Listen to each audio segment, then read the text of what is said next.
Good afternoon, everybody. I want to welcome you to the latest in our series of ENO Center for Transportation webinars. My name is Robert Puentes. I am the president and CEO of ENO, and I just want to start say I hope that everybody is staying well and staying healthy and safe. Today is the latest webinar in our series, The Road to Recovery. This webinar series focuses on leadership lessons and transportation strategies for our post-COVID future. And today I'm really thrilled to have two of my longtime friends and colleagues with me today to discuss a new book by renowned urban thinker and transportation pioneer Hank Dittmar, and also the applications for the book for the challenges that we're facing today. The book is DIY City, The Collective Power of Small Actions, and it was released last month by Island Press. Sadly, Hank died in 2018 after a long battle with cancer, and several of Hank's close friends and colleagues did an extraordinary amount of work to get the book from the condition that it was in to publication this year. Like many in transportation, I came to know Hank myself when he was at the helm of the Surface Transportation Policy Project here in Washington during the early to mid 1990s. For those who don't know, Sdpp was a very highly effective campaign that brought together experts and organizations committed to ensuring that smarter transportation choices that enhance the economy, promote social equity, and protect the environment. Really a radical way to think about our federal transportation program. Sdpp had a profound role to play in shaping and creating the landmark legislation, the Intermodal Surface Transportation Efficiency Act of 1991, also known as ICE-T. If you know anything about ICE-T, you know that it was revolutionary, and Sdpp had an enormous role to play in that, even according to the Federal Highway Administration's own discussions.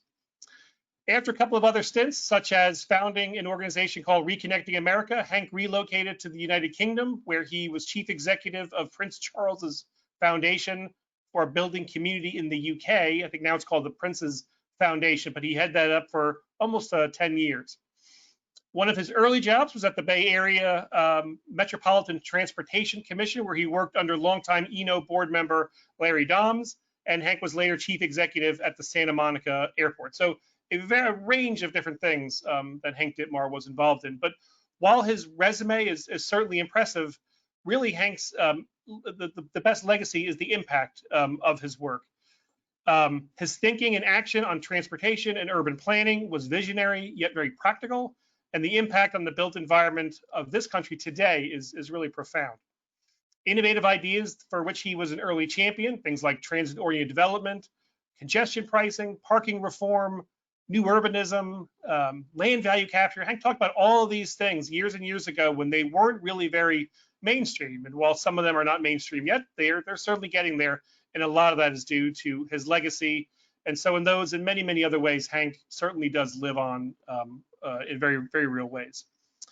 So to help us discuss Hank's legacy and the importance of engaging communities, especially now as cities and states realign their goals and programs post-COVID, I am joined by two other amazing pioneers in the field. Chen is the president of the Surdna Foundation, where he leads the foundation's efforts to strengthen and further leverage its commitment to social justice.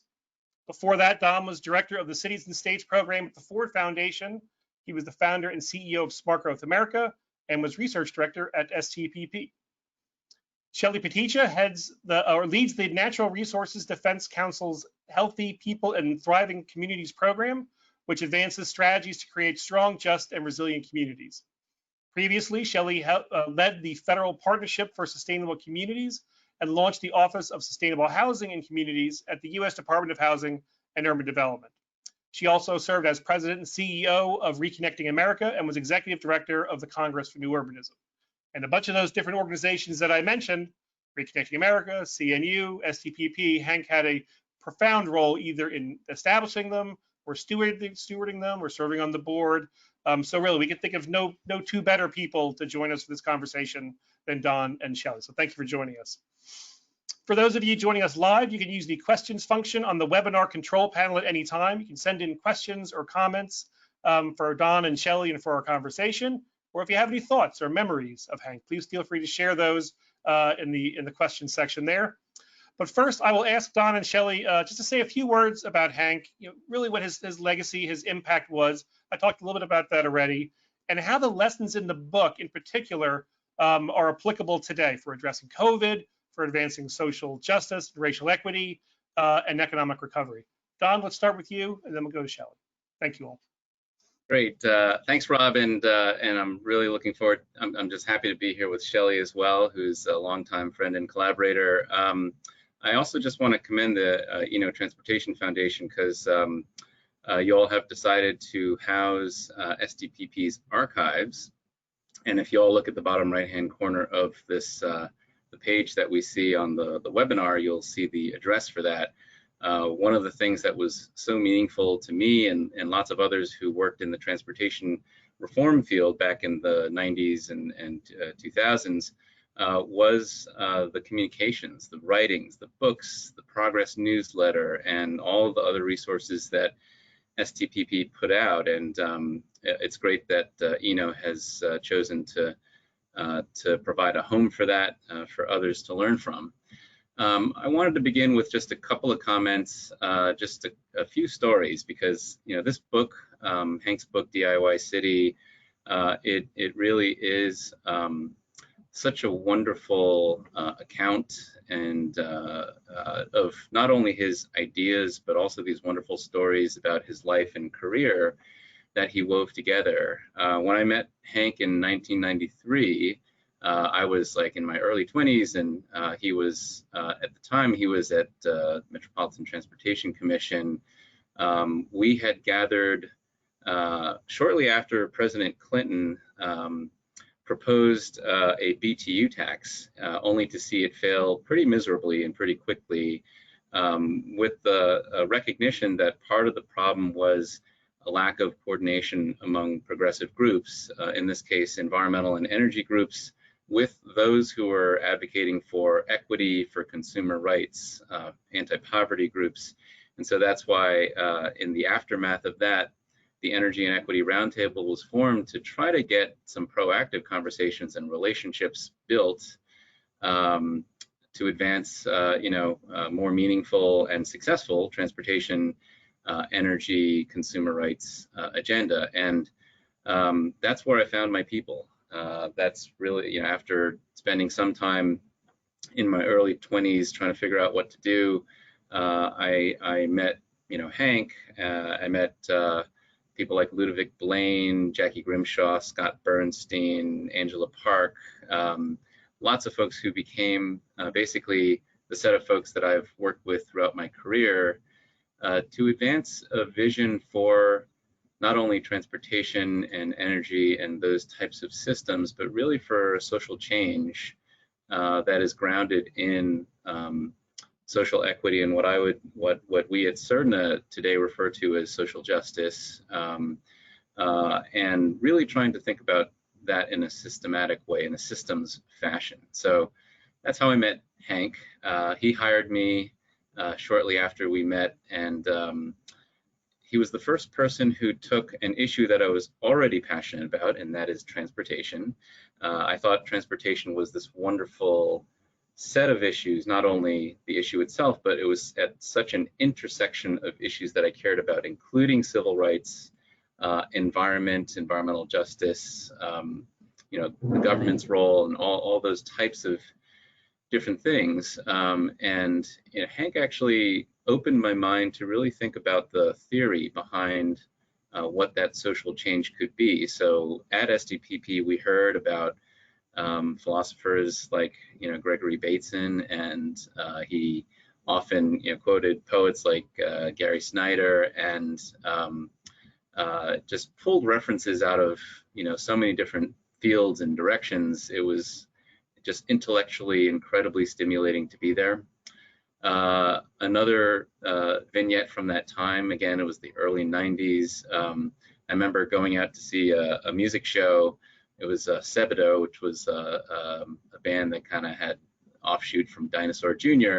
And I was standing outside with my friends, and Hank comes out of the venue, and he and I had been seeing the same show together. And at that point, I realized, wow, there's a lot more to this guy who I work for, my boss, than I had thought. And it turns out we had so many mutual interests that I just saw a lot of personal connection, and you see that in the book.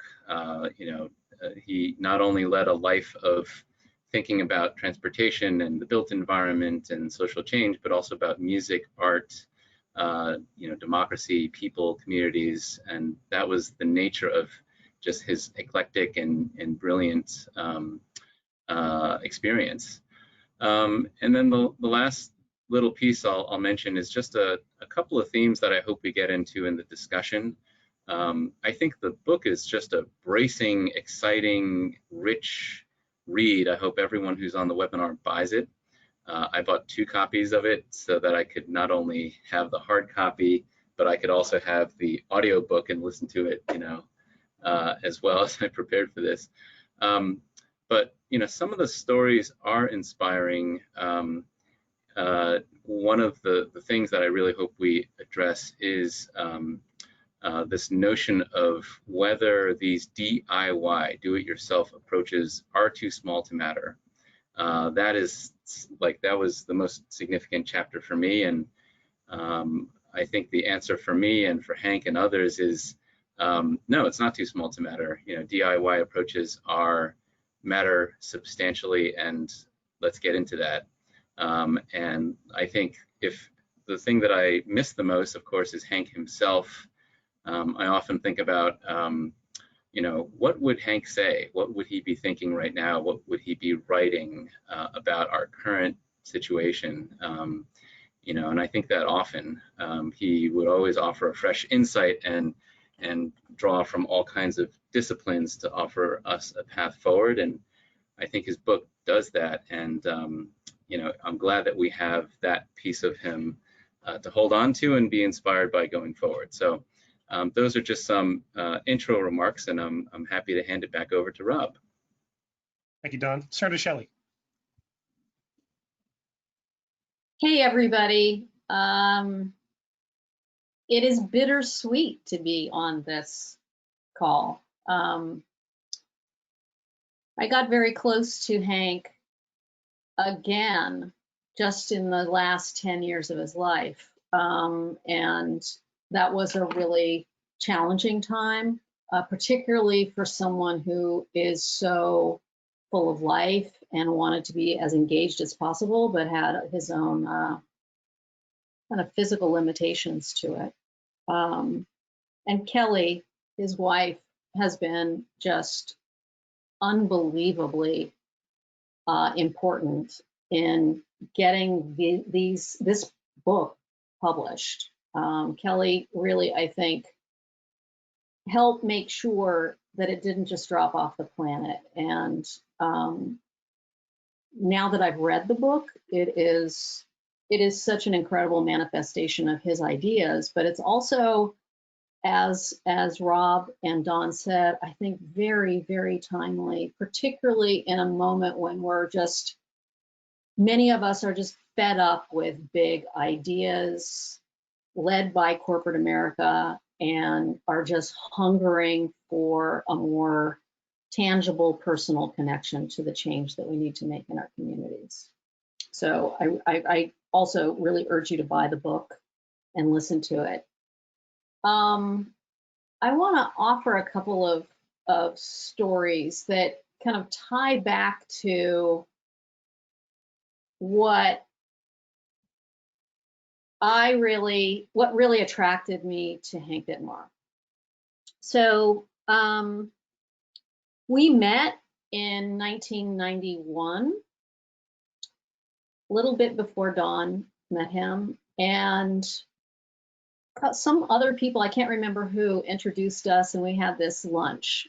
And I remember thinking, oh my God, this is a guy who I can finally talk to about like how to do political change, what's sort of the badass strategy that's going to get some poobah to take a different opinion and make a different decision.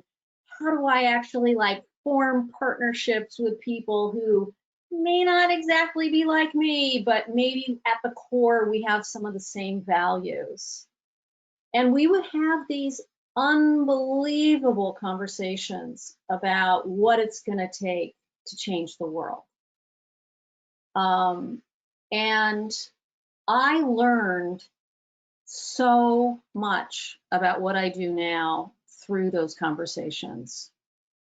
And what also, Dawn touched on this a little bit, really drew me to Hank is that he could be an expert, a mind-blowingly detailed expert on transportation, but then in a different context, he could talk about architecture. In a different context, he could talk about environmental policy and green infrastructure. He could talk about global pollution. He could talk about literature. He could talk about poetry. He knew so much about music that it just is incredible. And art and the social cultures that we all are part of. And it's that wholeness that really inspired me. I'm one of those people who just hates to be pigeonholed in a particular place. And so he and I really, really resonated in that way.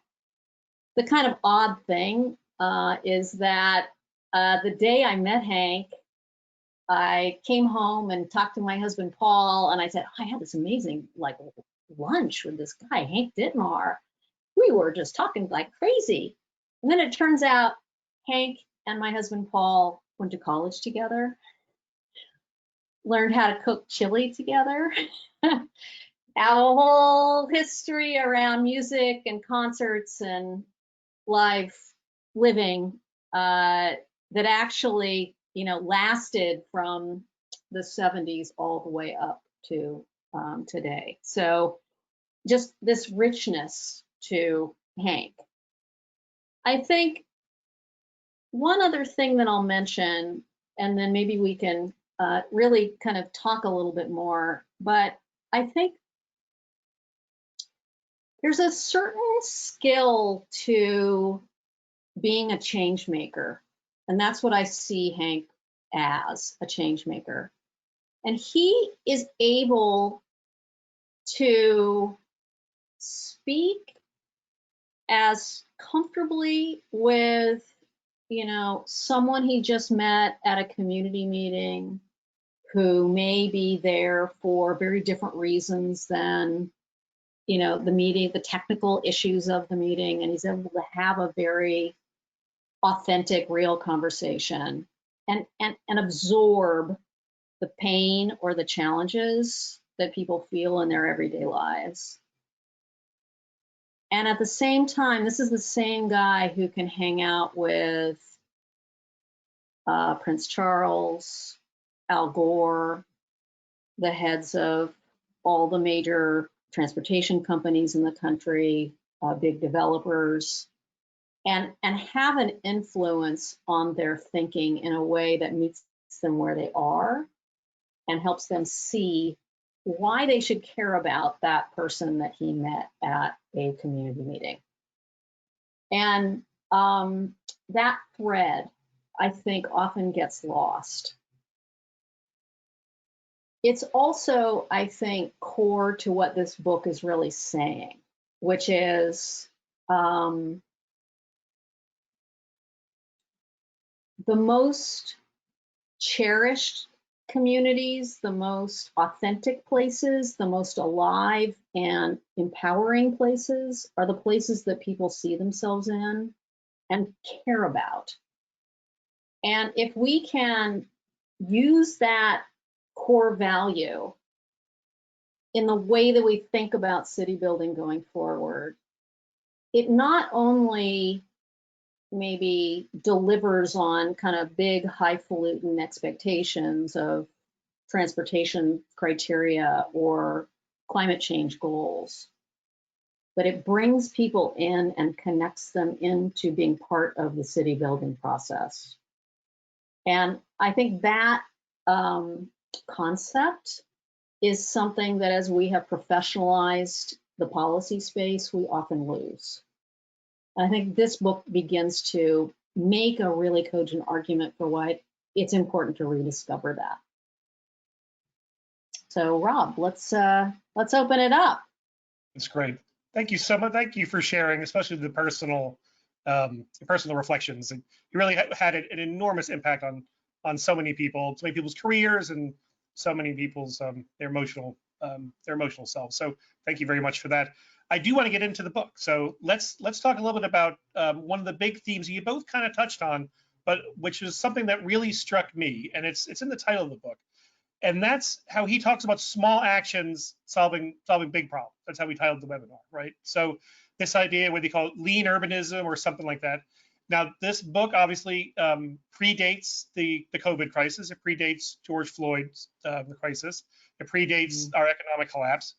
So now we have these enormous challenges, and a lot of people are looking for major interventions. We have Congress right now debating another $1 trillion recovery package. So how do you reconcile his lessons around small interventions with the huge challenges that we're facing right now?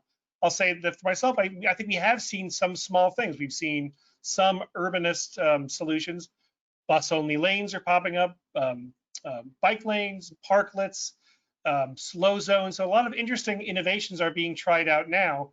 Are these the kind of small things you think that matter today, or how do we think about his lessons for the enormity of the challenges that cities are facing? Want to start, Ron? You go. Sure, I'll take a crack at that. You know, and this is another reason why it would have been great to have Hank here with us, and you know, because we're engaged in you know, a debate, a set of conversations, a discussion as a public here in the U.S. and other countries, like you know, like no other in recent memory. I think back to the New York Times series, "The America We Need," and there have been a lot of op-eds and various pieces in that series about how, as we think about rebuilding, as we re-envision what America can and should be, I think a lot of us realize it's a time for reset, a time for bold ideas, audacious ideas, and that's the kind of moment that I feel we're in, down to all the details in society. You know, I live in New York, and so ride the buses and trains all the time, you know, and we have, you know, an enormous rise of innovation, of people just trying to figure out how to get around in a big giant city like ours. How can we keep things going? So I think, you know, one of the takeaways from the book is, you know, all of the wonderful things that we see when people don't begin by asking permission. They start with innovation, they start with problem solving, and they start with relying on themselves and each other to figure out ideas, whether it's for, you know, ideas regarding shelter, and in this case, in what Rob is raising, the opportunity to figure out how to deal with our transportation systems, which is such a vital topic right now. I think the lesson that I take from DIY City is, can we see public officials working with residents of their communities, working with the private sector and others, to really observe what's happening, what are the solutions that people are pursuing, and enable those things, the good things to occur, while at the same time, you know, really investing in what is the public. This is something that, you know, Hank always felt so strongly about. I remember during those kind of late 90s and early 2000s debates in Congress about like whether there should be a federal transportation program or is there a national interest in transportation? He said, absolutely there is. You know, despite this DIY philosophy, I think he had a very healthy respect for you know, federal government, state, local governments being able to do certain things, and only those entities being able to do certain things exceptionally well. So I think as we go forward, we need to have a framework that is set at, you know, national, state, local levels for their appropriate operations in transportation, and then to think about, again, how to enable all those smaller, more detailed innovations to occur so they really suit the needs.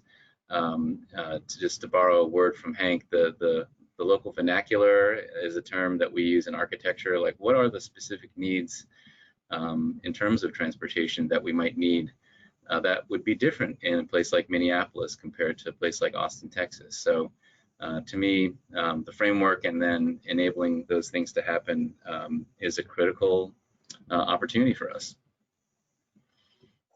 Yeah, I Shelley, might build anything? on that. And I think that Dawn just raised something that is very important as you enter into this book.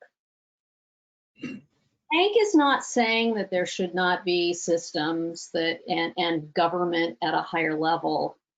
He's acknowledging that those entities and functions are important. But he's also saying we've maybe gone too far toward kind of making our decisions at a level that is so disconnected to people's everyday lives.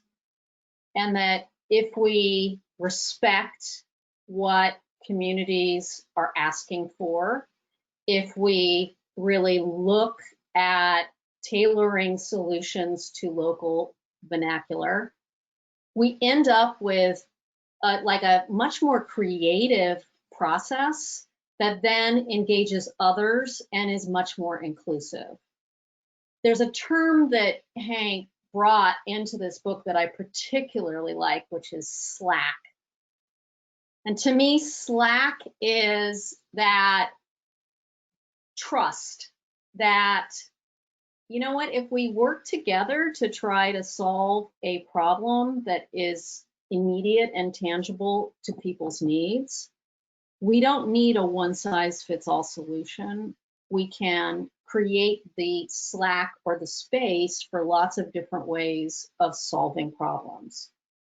And that slack, I think, is what is missing, or the argument that Hank is making is it's generally missing from most of the way that we build and operate our cities. We've got such rigid rules that actually kind of create perverse incentives that lead to inequality and a lack of respect and a lack of inclusion for people in the way that we lead our lives.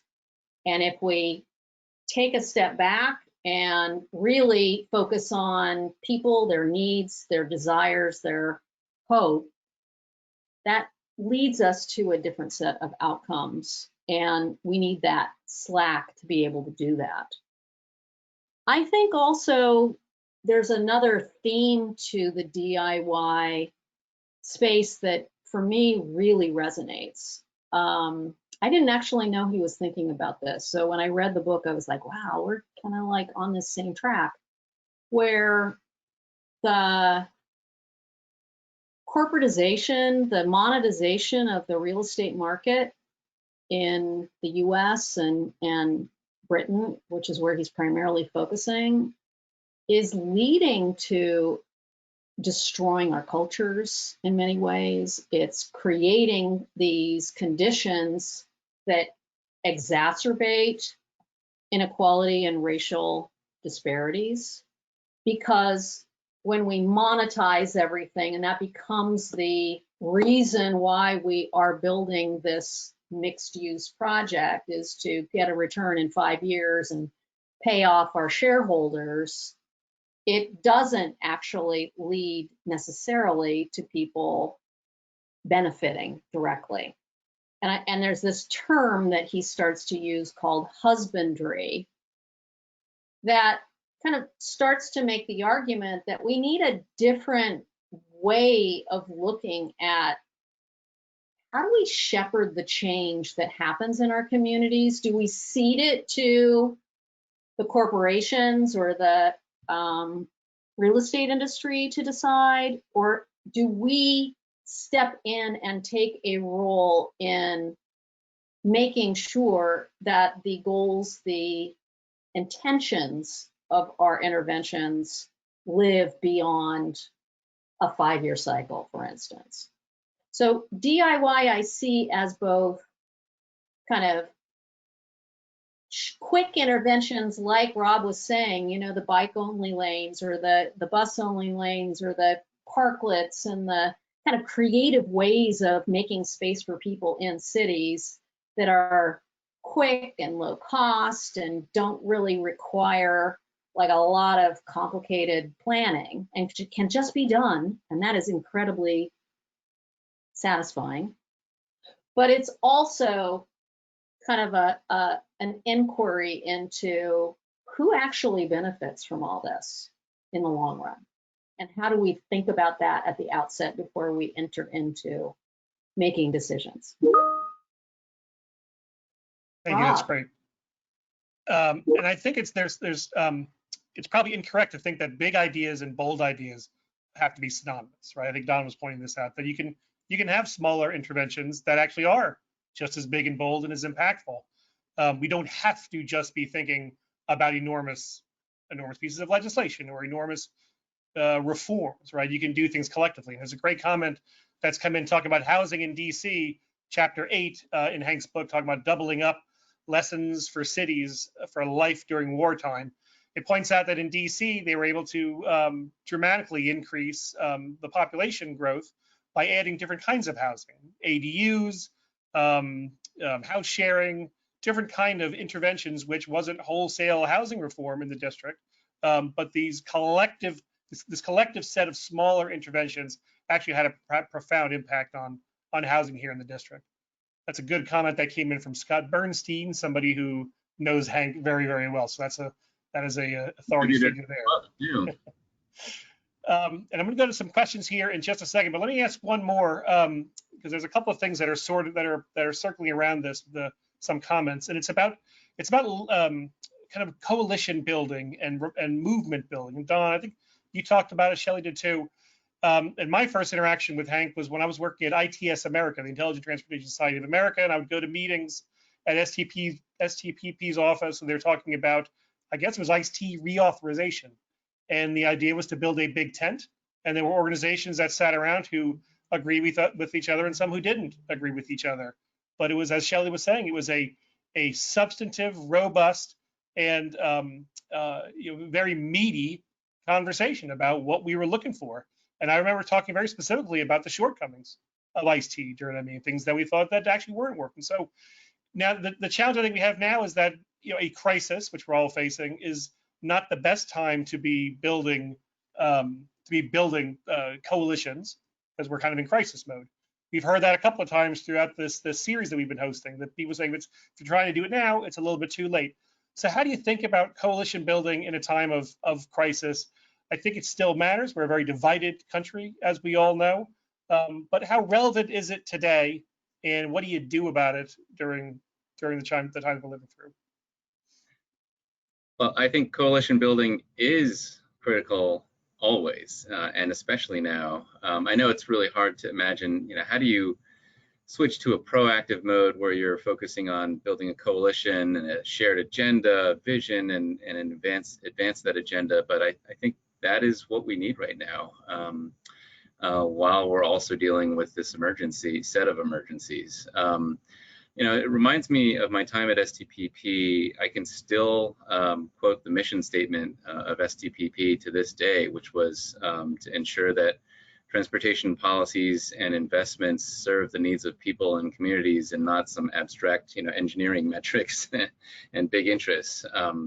And I think that is really what brought people together, because they realized that this massive investment, this massive regime in terms of policy in the United States was not serving societal goals. It had become an abstraction, and I think that is such a telling lesson from the book. Hank quotes Tim Pattison and Phil Clay in one of the chapters in talking about the 4 stages of urban regeneration, and those 4 stages to a lot of people across the globe feel almost inevitable. I mean, basically inevitable, because it's, you get the pioneers moving into communities, and then you have some folks who are willing to come in, and then suddenly you have major investment, from global investors and displacement and course, it has incredible, racially unjust outcomes here in the United States, displacing not only artists and creatives like Hank talks about a lot, but also low-income people, working families, and others who we need in our communities as well. And so I think that one of the key things that many of us, not just people who care about transportation or people who care about housing or other issues, we realize that we're all still being screwed by this kind of dominant paradigm of development, this four-step process of generation. And so what are the ways in which we can begin to come up with solutions to that? And that, the book really talks about the kind of small approaches, the DIY approaches, as being a way to arrest that process so that you can enable some of that, the smaller scale creativity to flourish. Another set of ideas that he really focuses on is to contrast capital value versus social capital, capital value versus use value. He's constantly questioning the way our planning practice in the United States, and this goes to infrastructure and housing and other elements of the built environment, are really aspects of our dominant neoliberal economic system, which he talks about in chapter 9. And rather than, like Rebecca Solnit says, and he quotes her in the chapter, rather than holding out for a complete wholesale change of that economic system, let's try to come up with some ways to advance things forward through pilots and local examples and things that people can do on their own at a small scale, and hope that that is the type of thing that that those models become more widespread. So I think that is those are some of the main takeaways from from the book for me as well. Well, just to quickly build on that, I think that Hank would probably say that, never let a crisis go to waste. And I think that we are at a reckoning moment where people are realizing that the economy isn't working for most of us, particularly people of color, and that there could be, that this is a moment to really reckon with that, but also there are lots of forces coming together that look like there will be some sort of, like maybe federal investment or policy response. And we should not be waiting for that to happen to us. We should be engaging in that and making sure that this doesn't become just another opportunity for the same old to result. And I think one of the things that I mentioned earlier that really is key here is that Hank taught me to enter into conversations and find shared values and use that seed as the beginning of a solution. I think there's so much that we share right now in terms of our fears, our like anxiety about the future that could be shaped into a movement that begins to tackle some of these big issues. And I would agree that Hank makes the argument in this book that if you start with something small and you really build that trust through working through your issues, working through your differences, that becomes a foundation for bringing more in. And that then begins to build a foundation for broadening a movement. And the trust that is built through doing something together is essential to more significant systemic change. That's great. In just the few minutes we have left, there's a couple of folks who are actually looking for specifics, and they want to know they haven't read the book yet. They want to know, well, give me an example of a DIY intervention that actually resulted in something positive. While you think about that, one that I thought, which I thought was, because I didn't actually know that Hank was also the executive of the Santa Monica airport. That was news to me until I read the book. So in there, he has a great story about how they were shifting it away from being a functioning general aviation airport and to figure, well, what are they going to do with it? And because it had these great spaces, these big hangars and no parking, you really couldn't convert them into, traditional retail uses, but they turned them into more of an art space. And it became this flourishing gathering points for the community to hold events and galas and things like that. So it's just a great example of taking something that had one completely different use, reforming it into something that actually was a huge positive for the community with very little, I think, intervention. It was really just an idea that actually turned into something positive. Anything else stuck out to either one of you that you want to share from the book? Shelley, you want to go first? Okay.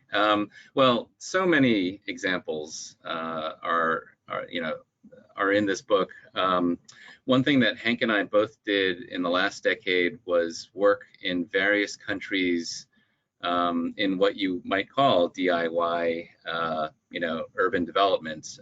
We both worked in informal settlements in India and various other countries, and I think that passage, the section about slums and meeting some of the Shack Dwellers International groups there are really mind-bendingly inspiring. The fact that you have literally millions and perhaps a billion people on the planet who live in informal settlements that aren't formally recognized by governments, and to see so much vitality, creativity, economic activity happening in those places, and people fighting for their rights. These might be, for example, workers in Mumbai in informal settlements. The one that he cites is Dharavi, in a community that's like 1 million people, and it's informal, so it technically shows up as a blank spot on the map. But it's got like hospitals and police stations and schools and all kinds of things inside of it.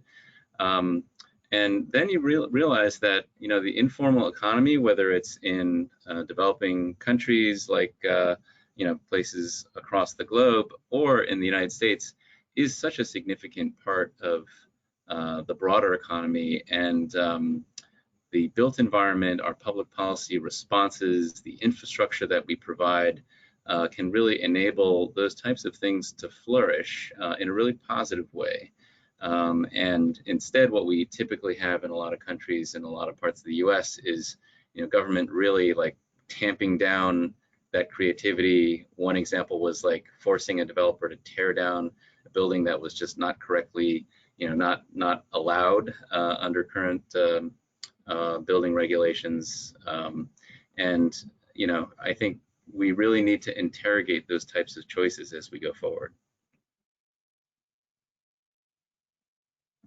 I know we're almost out of time, but I would urge you to look at chapter 7 in this book, Making Spaces for the Arts, because it's where he starts to talk about valuing underutilized buildings or buildings that were built for a different purpose, and seeing them as the seed for revitalization of the culture and the activity and the vitality of communities. And he also talks to the unintended consequences of that when you look at it from the longer term. But this connecting between why it's so important to bring artists and support artists in our communities, and how that can be a really important tool for revitalization is a great story in here. And the ghost ship examples in the headlines, as a few days ago, the reaction in the press has been to place blame and to hold people accountable, which of course needs to happen to a large degree, but also the story that he has about the ghost ship and what it has spawned in terms of artists working with local officials to try to come up with ways to make sure these spaces are safe. They were safe in a lot of respects, but not from a fire hazard standpoint. That section's really inspiring. So I really second what Shelley is recommending here. And this is the greatest thing about these questions is that we're actually getting a couple of people who are suggesting their own examples because they've read the book. Someone mentioned the older women's cooperative housing. It's a great story in the book it's, about the stabilization of community engagement. It's a town in Jamaica. I think it's the second or third chapter. That comment came from Sarah Campbell, also a person very, very instrumental in getting this book together. So thank you, Sarah, for that. And look, I would just encourage everybody to read this book. We are out of time now. This actually makes me a little sad just to think about Hank and think about his work, and sad that we don't have much more time to continue this conversation. But I do hope it doesn't end here, right? So I hope people do go out and get the book, do read it, do take your own lessons from it.